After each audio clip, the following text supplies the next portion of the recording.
నేను ఒక మాట చెప్తాబా, మనది ఎట్లాంటి భూమి?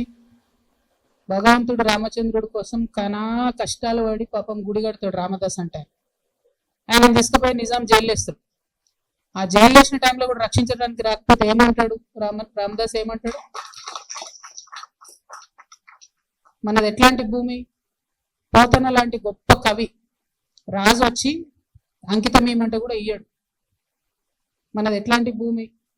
చాకలైలమ్మ లాంటి మామూలు మహిళ నాలాగనే ఏం లేదు, ఎవరు సపోర్ట్ లేరు, నిలబడి గుర్తు పట్టుకొని కొట్లాడింది.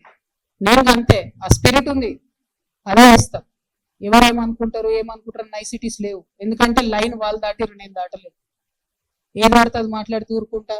ఏమన్నాడే నా భర్త, మీరు ఎప్పుడు నిన్నారు అధికారంలో ఉన్న 10 ఏళ్ళు, మీరంతా కూడా రిపోర్టర్లే కదా, ఎప్పుడు నిన్నారా? ఆయన పేరు విన్నారా?